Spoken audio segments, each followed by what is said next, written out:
Continuamos las clases con el capítulo de cocos gram negativos. Ya conocen que las bacterias se pueden clasificar según su morfología y según la coloración de gram que pueden adoptar. Entonces, los cocos gram negativos son bacterias redondas o circulares agrupadas en cierta disposición, que no retienen el cristal violeta debido a la composición de la pared de los gram negativos. Neisseria y Morapsella son géneros de dos familias diferentes que vamos a estudiar en este capítulo. Aquí se puede observar qué es lo que vamos a estudiar de los cocos gram negativos. La clasificación, estructura, factores de virulencia, entre otros, y las patologías que se asocian a cada especie. ¿Cómo podemos diagnosticar? ¿En qué materiales clínicos vamos a buscar? ¿Y cómo se puede prevenir? 14 géneros se encuentran en la familia Neisseriaceae, donde los que se asocian a patologías en el ser humano son los que se citan a continuación: el género Neisseria, el género Eikenella, Kingella y Chromobacterium. Estos pueden ser patógenos estrictos o patógenos oportunistas. Por ejemplo, Neisseria gonorrhoeae y meningitis son patógenos estrictos en el ser humano.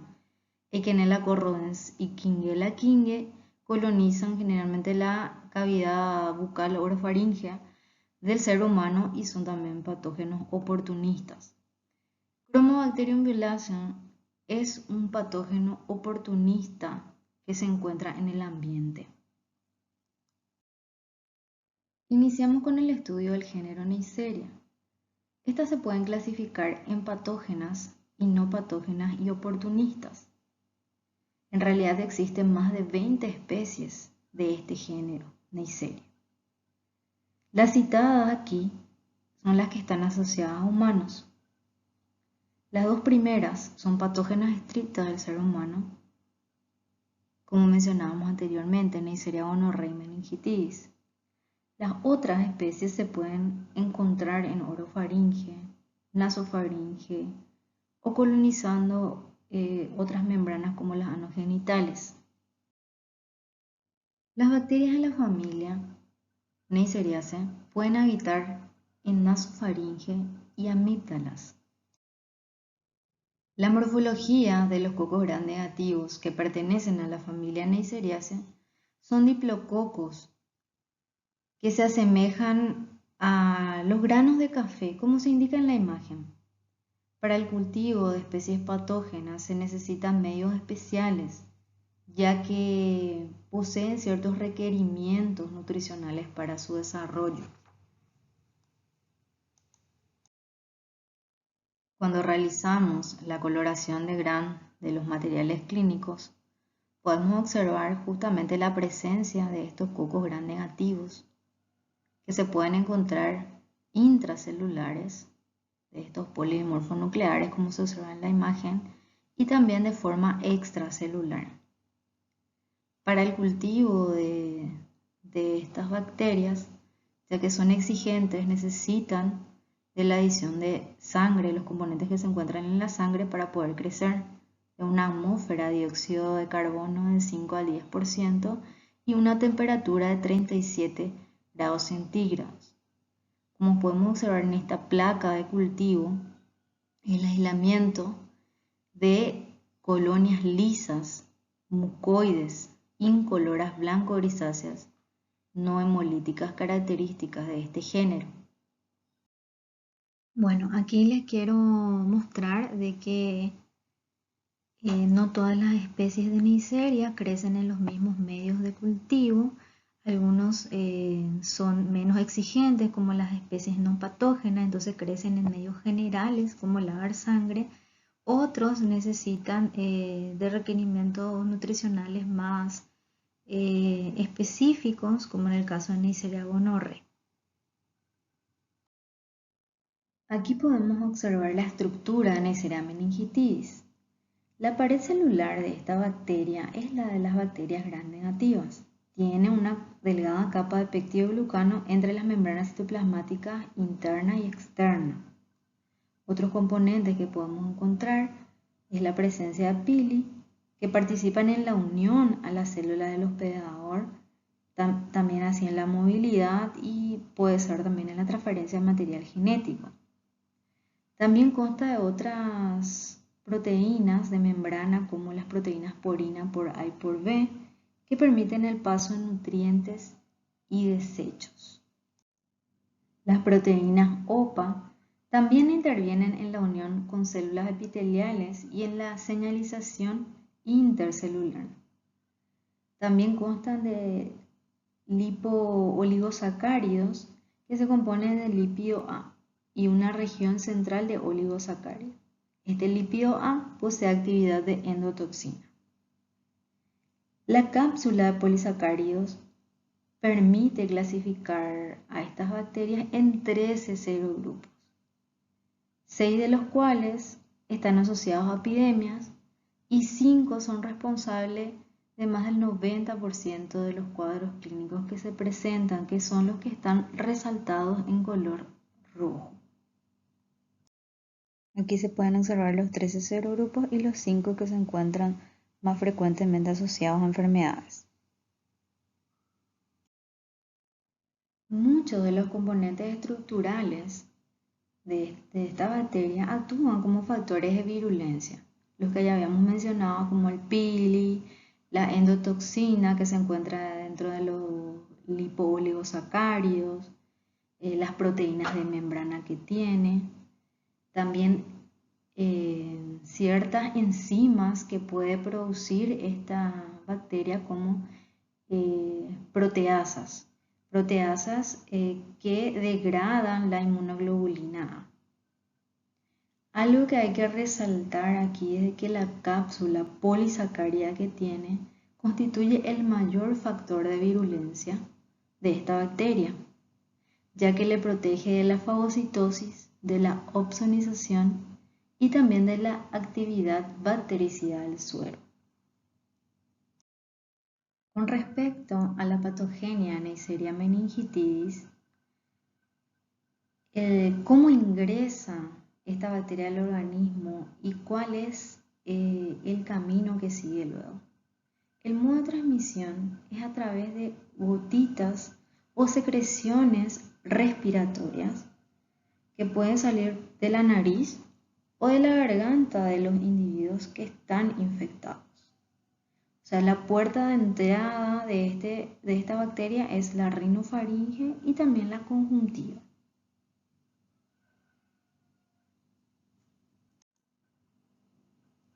La propagación de la enfermedad que se produce se ve facilitada por el contacto estrecho y prolongado.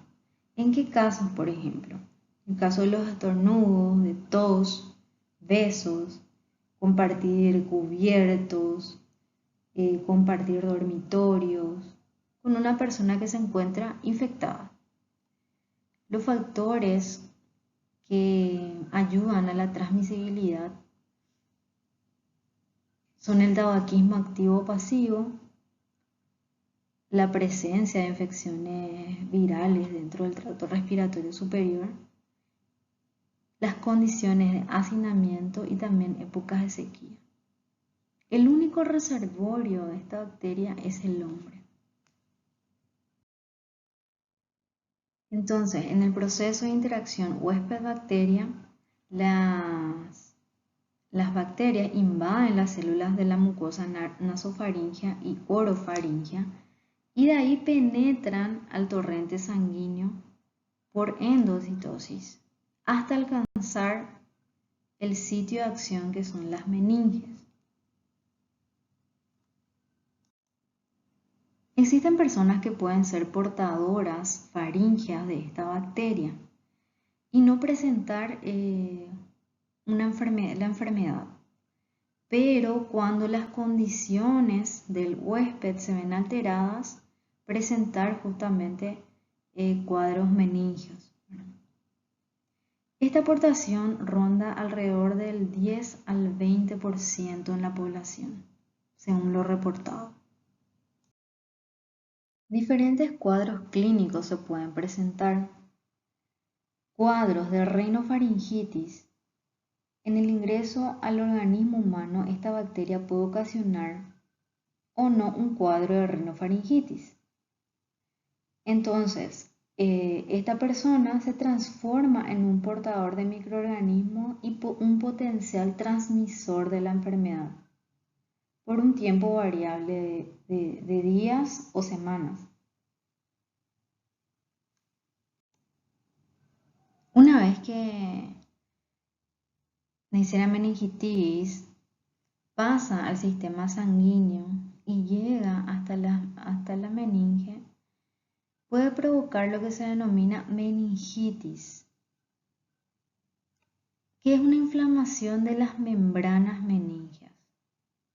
Otro cuadro clínico que se puede presentar es la meningococcemia grave, que se refiere ya a una septicemia aguda fulminante. Con menor frecuencia se pueden presentar otros cuadros como cuadros de artritis, neumonía, sinusitis, otitis, conjuntivitis, entre otros. A Neisseria meningitis también se lo denomina meningococo.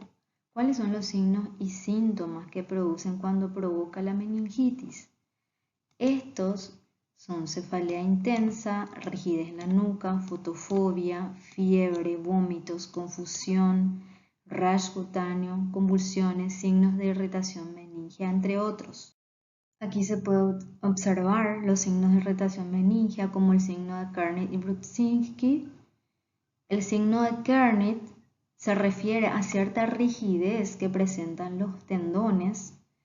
Se produce una incapacidad para enderezar la pierna cuando se flexiona la cadera a 90 grados. Y el signo de Brudzinski en el cuello se refiere a la rigidez del cuello que produce que las rodillas y la cadera del paciente se flexionen cuando se intenta flexionar el cuello. Y se puede observar perfectamente en la imagen. Otra manifestación clínica era la meningococcemia grave.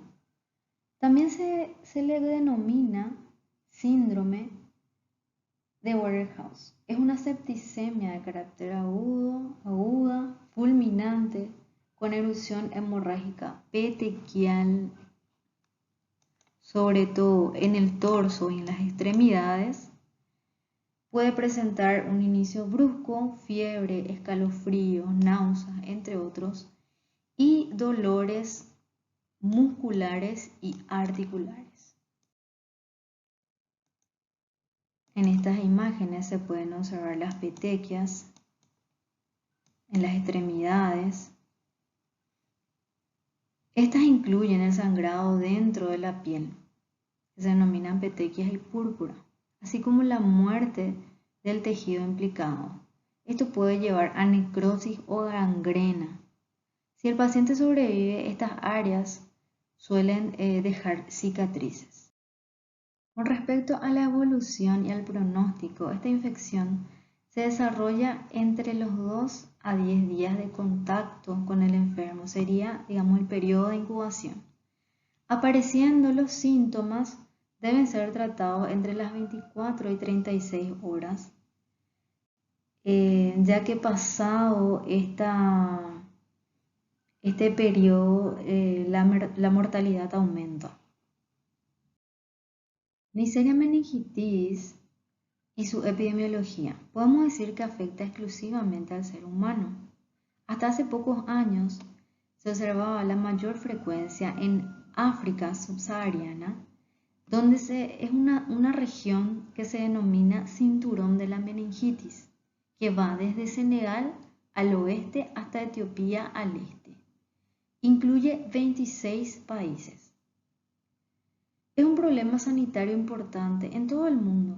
Afecta a grupos pobres y sobre todo está relacionado con las condiciones sanitarias inadecuadas y el hacinamiento de personas. Afecta a niños de corta edad, entre 6 a 24 meses, pero no hay un grupo etario que quede exento. El grupo de riesgo durante las epidemias va de un grupo etario de 5 a 19 años. La mortalidad es menos del 10% si se inicia un tratamiento precoz adecuado. Pero en casos de septicemia, la mortalidad aumenta y el rango de mortalidad es muy variable, del 20 al 70%, bastante elevado. Bueno, aquí podemos ver el nivel de cobertura, ¿verdad?, de la vacunación contra el serogrupo A, que era el serogrupo más frecuente causante de epidemias en el cinturón de la meningitis, que era esa región de África subsahariana, que estaba compuesto por 26 países aproximadamente. Entonces se observó una disminución significativa de la aparición de meningitis por este serogrupo, e incluso en el año 2017 no se reportó ningún caso de meningitis debido a este serogrupo específico. Bueno, el riesgo de epidemias de meningitis meningocócica varía de un país a otro. Las tasas más altas se observaban anteriormente en el cinturón africano y estaba dado por el serogrupo A. Esto se modificó luego de la introducción efectiva de la vacuna contra este serogrupo. Entonces existen otros serogrupos que aparecen en otras regiones del mundo, como el B y C en Europa y continente americano, A y C en Asia. También se han incrementado la aparición de otros serogrupos, por ejemplo el serogrupo I en Estados Unidos, Israel, y el serogrupo W en la región de las Américas. Entonces, esto varía de una región a otra.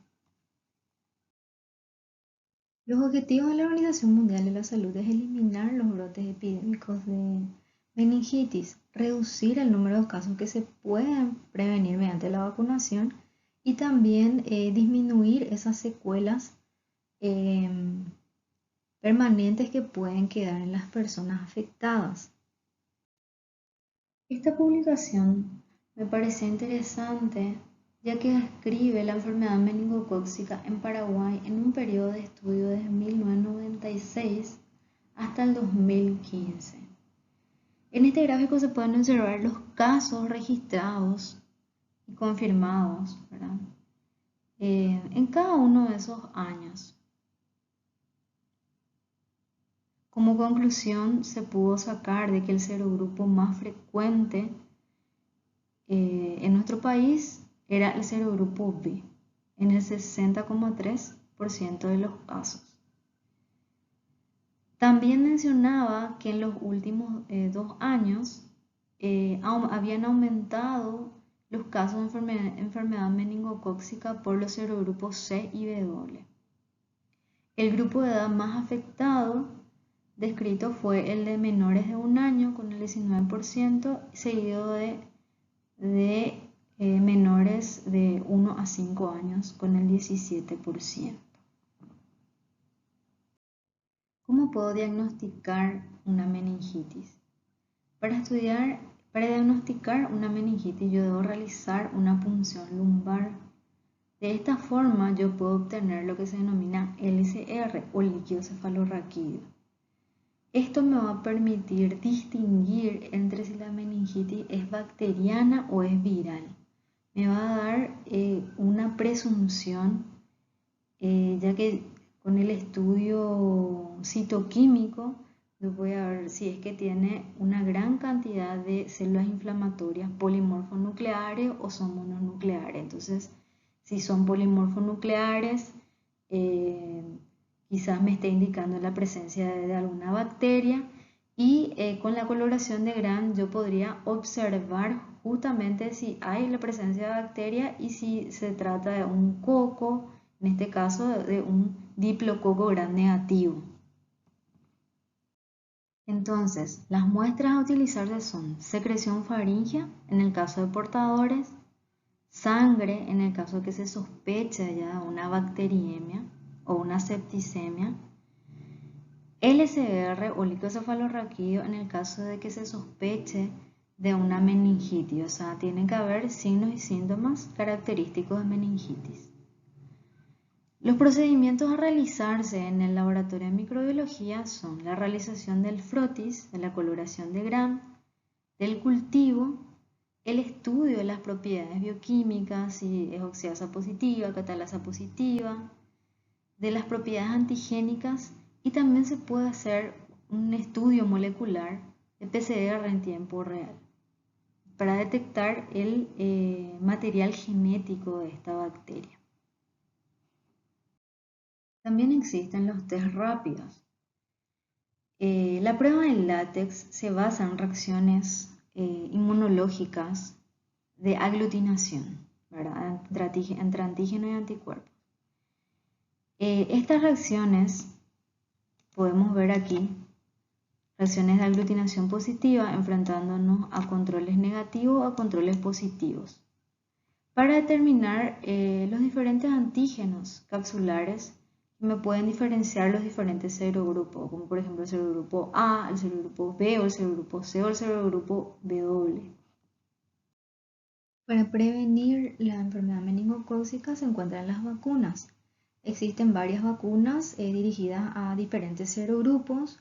Algunas son conjugadas, otras son recombinantes, sobre todo para los serogrupos que se aíslan con más frecuencia en estas enfermedades. Las vacunas específicas contra los serogrupos se utilizan como formas de prevención en grupos de riesgo y también cuando se presentan los brotes. Existen vacunas elaboradas con polisacáridos que están disponibles desde hace más de 30 años. Están las bivalentes, que incluyen los serogrupos A y C, las trivalentes, serogrupos A, C y W, y las tetravalentes, que incluyen los serogrupos A, C, W e Y. Las vacunas conjugadas contra el meningococo del grupo C también están disponibles y se usan ampliamente.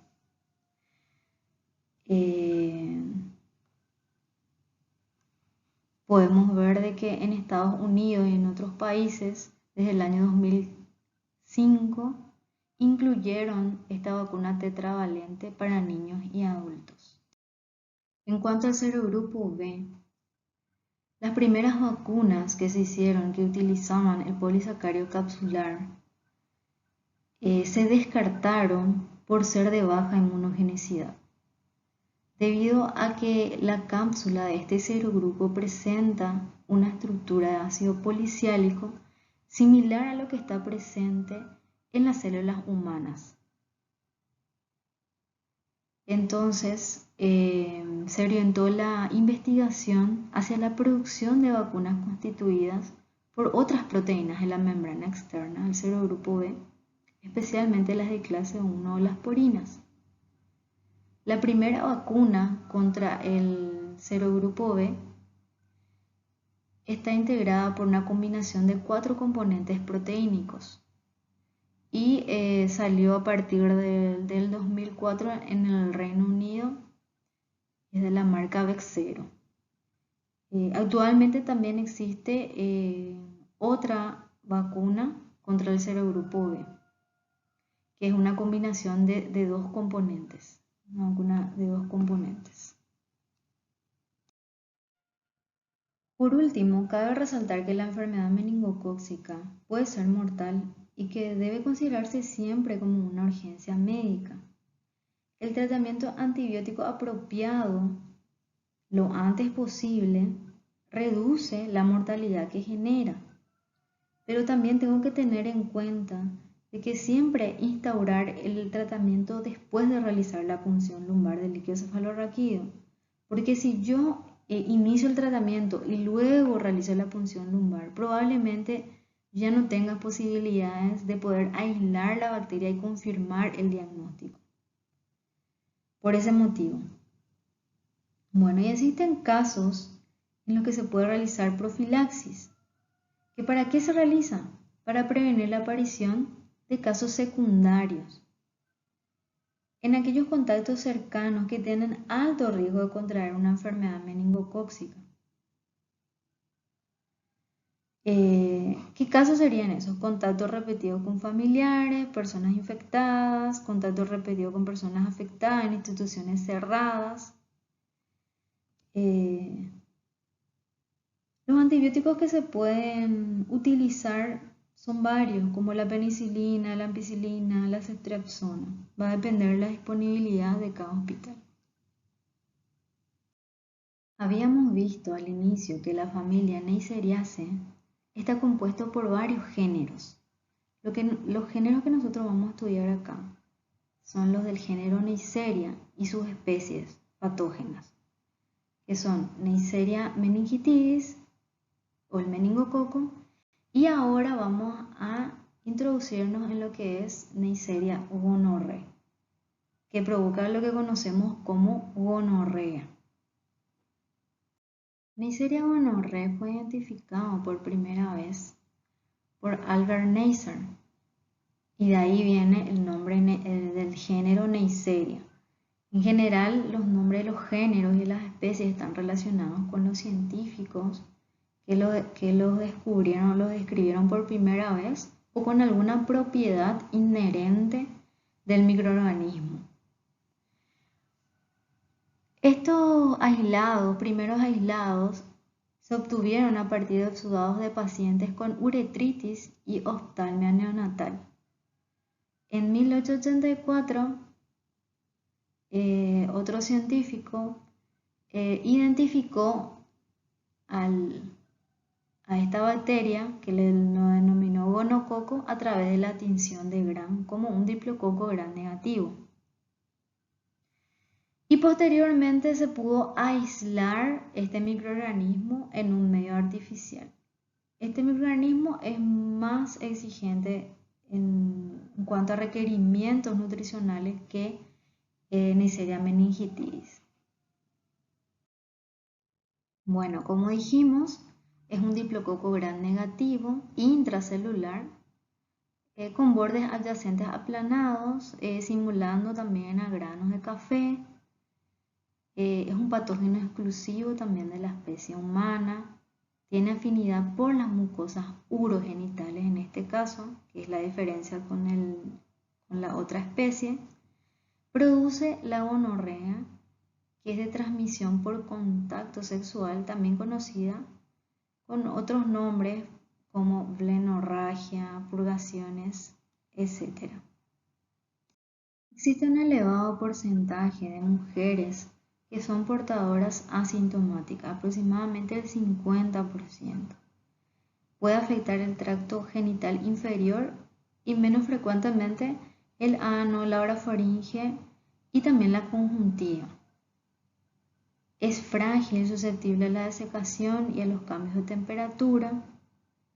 Es de difícil crecimiento, requiere ciertos nutrientes como cistina y fuente de energía como glucosa, complementos de aminoácidos, purinas y vitaminas. También crece en una atmósfera de CO2 de 5 a 10% y a 37 grados centígrados. Los factores de virulencia de Neisseria gonorrhoeae también están compuestos por proteínas de membrana, como las que se citan aquí en los ejemplos, que están involucrados ya sea en la supervivencia intracelular, en la adhesión o también tenemos los receptores proteicos que necesitan para su metabolismo, la presencia de pili que también está involucrado en la adherencia, los lipooligosacáridos, la presencia del lípido A, que también presenta una actividad de endotoxina. Tiene algo muy particular que son unas proteasas de monoglobulina A, que lo que hace es destruir este tipo de anticuerpos. También pueden producir otras enzimas que se denominan beta-lactamasas, que son capaces de inactivar ciertos antibióticos que tienen estructuras de beta-lactámicos, como la penicilina. Bueno, aquí se resalta la estructura de los lipopolisacáridos y los lipooligosacáridos, que tienen variadas funciones dentro de la estructura de la bacteria. Como se citó anteriormente, actúa de endotoxina, pero también tienen otras funciones como el mantenimiento y organización de la membrana, el mimetismo molecular, variaciones antigénicas, mediación de la adherencia entre células y tejidos, entre otros. Bueno, y aquí podemos observar de forma más esquemática cada uno de los componentes estructurales que posee. Y algo muy interesante es que carece de cápsula, pero que tiene una enzima muy importante, que es la proteasa IgA, que lo que hace es inactivar este tipo de anticuerpos. Bueno, dijimos que la puerta de entrada era el contacto sexual, ¿verdad? A las pocas horas de ese contacto, el gonococo se adhiere mediante los pili a las mucosas del epitelio columnar que existe en la uretra, o el cuello uterino, el ano, la faringe o la conjuntiva ocular. Existen ciertas proteínas que intervienen, como por B y OPA, en la fijación y en la penetración de esta bacteria. Estas bacterias son fagocitadas por las células epiteliales y se multiplican dentro de ellas, liberando endotoxina, o sea, el litio A presente en los lipoligosacáridos, y también otras citoquinas como el factor de necrosis tumoral alfa. Esto inicia un fenómeno inflamatorio de la fase aguda con afluencia de células proinflamatorias como los polimorfonucleares.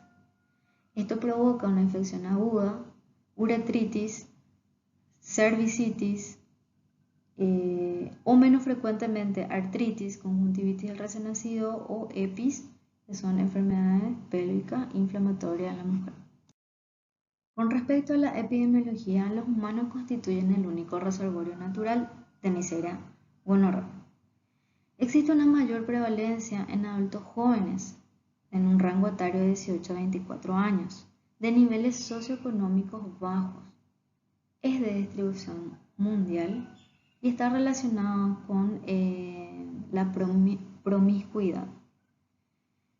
Hay que tener en cuenta también de que personas con gonorrea pueden padecer también otras ITS como clamidias o HIV. Habíamos mencionado de que el mecanismo de transmisión es por contacto sexual, también se puede dar por vía faríngea y anal.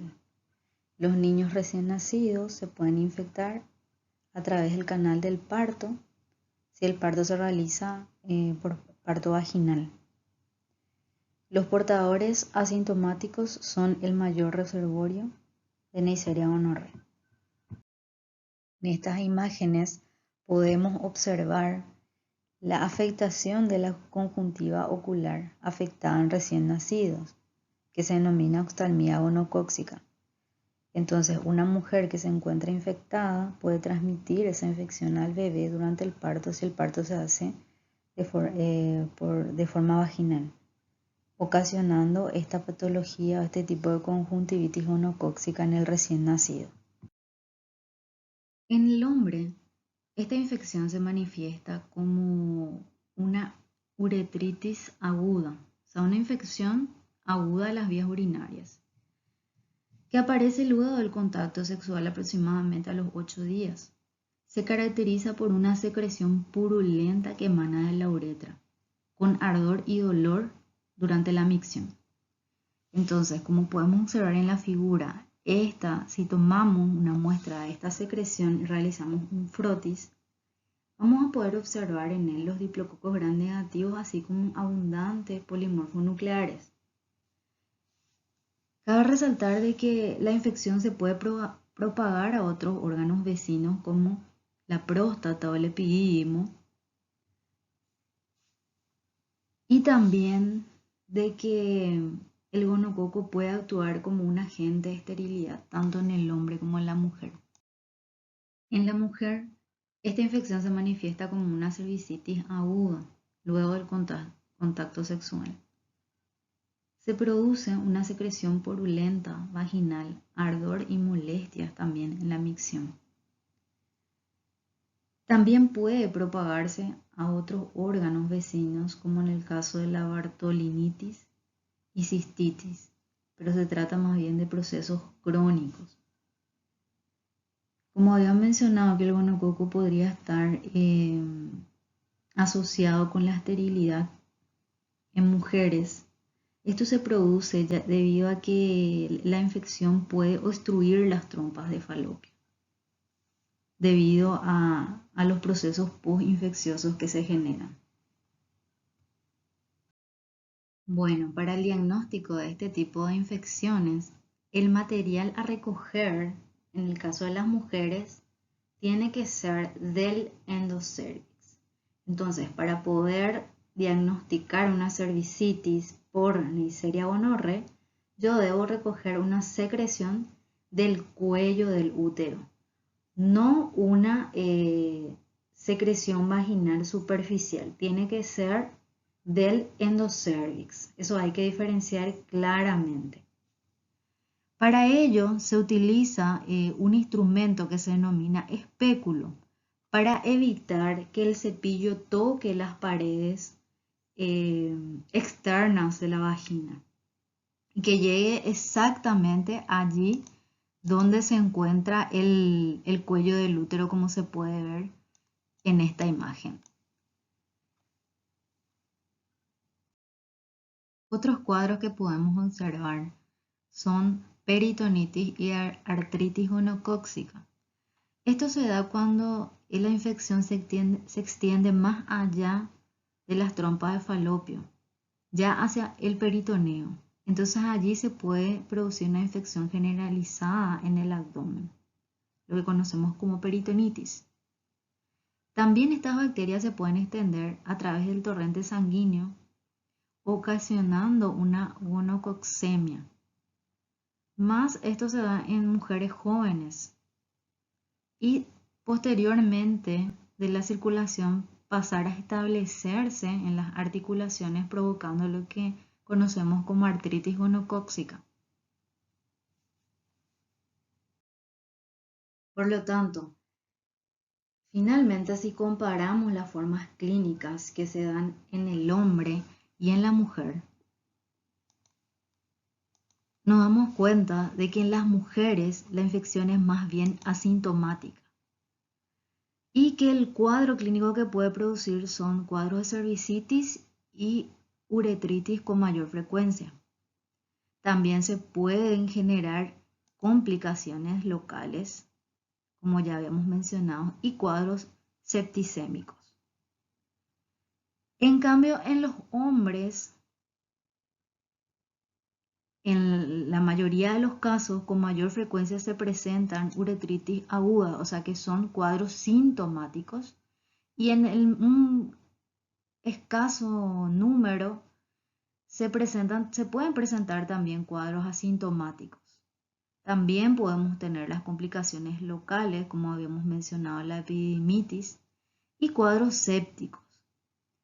Esta infección gonocócica diseminada se caracteriza por erupciones, meningitis, endocarditis y artritis. Para el aislamiento del gonococo tenemos que tener en cuenta qué material vamos a tomar si es que se trata de un hombre o una mujer. En el caso de los hombres se va a tomar material de la uretra porque lo que vamos a colectar son secreciones uretrales. En el caso de las mujeres se va a colectar secreciones cervicales o del endocervix. Entonces tenemos que llegar hasta el cuello del útero porque es ahí donde se aloja este microorganismo. También podríamos obtener materiales de otros lugares como el recto o las conjuntivas oculares de los recién nacidos. Esto se debe realizar generalmente a primera hora antes de la primera micción para evitar que se arrastren estos microorganismos con la orina, de ser posible. Para ello, posteriormente se envía al laboratorio de microbiología y allí se realizan los exámenes, ya sea el examen directo, el cultivo en medios específicos, las pruebas de identificación Y si se cuenta de ciertos equipamientos, se podrían hacer también estudios moleculares. En el caso del examen directo, se realizaría un frotis sobre una lámina y se utilizaría la tinción de Gram. Ahí podemos observar en esta imagen una coloración de Gram donde se observan abundantes polimorfonucleares y también la presencia de los diplococos Gram positivos intracelulares. Hay que tener en cuenta que este microorganismo es muy sensible a la desecación, por lo que la siembra de los mismos se deben realizar inmediatamente posterior a la toma de la muestra para evitar perder la viabilidad de nuestra bacteria, o sea, para mantenerla viva. Para ello, el cultivo que se utiliza son medios enriquecidos como el agar chocolate. Habíamos mencionado que son bacterias más exigentes que Neisseria meningitis. Entonces, en vez del agar sangre, utiliza el agar chocolate, que es un medio más enriquecido. También puedo utilizar medio Taller Martin y medio New York City. La atmósfera de incubación es también a 37 grados y en presencia de dióxido de carbono, al igual que Neisseria meningitis. Ahí podemos ver qué pruebas bioquímicas le podemos realizar, desde la oxidasa, la catalasa, también la fermentación de azúcares. También se podrían realizar pruebas serológicas como el test de ELISA y también estudios moleculares. Hay que tener en cuenta de que Neisseria meningitis pueden fermentar dos azúcares, en cambio Neisseria gonorrea solo fermenta la glucosa, que es una prueba de diferenciación entre ambas especies. Aquí en el medio podemos observar la figura de un medio de agar chocolate con las colonias características. Tienen un color justamente, ¿verdad?, marrón o chocolatado y podemos observar el crecimiento de estas bacterias en este medio. Entonces, para recordar, aquí se puede observar una imagen de microscopía de Neisseria gonorrhoeae de la coloración de Gram. Entonces vamos a ver los cocos Gram negativos. Muchas veces, como son tan diminutas, no podemos ver muy bien la disposición, pero sí se pueden observar los diplococos intra y extracelulares. Para la prevención de esta infección, podríamos enfatizar la educación sexual, sobre todo en los jóvenes. También la abstinencia sexual como una medida preventiva, o en todo caso el uso de preservativos para evitar el contagio de la infección. También es muy importante el diagnóstico precoz y el tratamiento oportuno para poder evitar la diseminación de la infección. Realizar entonces un seguimiento de los pacientes y de los contactos sexuales para poder contener esta enfermedad. Con respecto al tratamiento, se puede utilizar la penicilina, que ha sido el fármaco de elección. Sin embargo, la resistencia a este antibiótico hay un aumento. En todo caso, si no hay respuesta al tratamiento, se debe de cambiar a un antibiótico de mayor espectro de acción, como es la cefotaxima, una cefalosporina de tercera generación. Por último, vamos a mencionar un género de la familia Moraxellase, que también son diplococos Gram negativos, que es nuestro tema de estudio. Acuérdense que estamos estudiando los cocos Gram negativos. Estas bacterias pertenecen al orden Pseudomonadales y a la familia Moraxellase, como mencionamos. Los géneros más importantes son Acinetobacter y Moraxella. En esta clase vamos a mencionar sobre el género Moraxella, ya que es el coco Gram negativo del estudio. El género Moraxella Incluye varias especies, como las que están citadas aquí: Moraxella bovis, Moraxella catarrhalis, Moraxella caviae, entre otras especies. Moraxella catarrhalis es, digamos, la especie más estudiada porque es la que forma parte de la microbiota orofaringea normal, pero en ocasiones es causa de cuadros respiratorios como bronquitis o bronconeumonía, sobre todo en los pacientes que poseen alguna enfermedad pulmonar crónica. También es productora de sinusitis y de otitis. La mayoría de los aislamientos producen beta-lactamasas y son resistentes a la penicilina, algo que hay que tener en cuenta cuando se vaya a aplicar un tratamiento en estos cuadros. Podemos ver en estas imágenes que Moraxella catarrhalis está asociada con cuadros de bronquitis y bronconeumonías, general en personas con enfermedades pulmonares crónicas. También en personas previamente sanas se pueden dar cuadros de otitis y sinusitis. Se puede diagnosticar mediante la tinción de Gram del esputo, donde se ven características de diplococos Gram negativos con abundantes polimorfos nucleares. Se pueden aislar por medios de cultivos usuales. Y la prueba de diferenciación con otras neiserias que son comensales o patógenas es la prueba de la DNasa. Son DNasa, son productoras de DNA, de la enzima DNasa.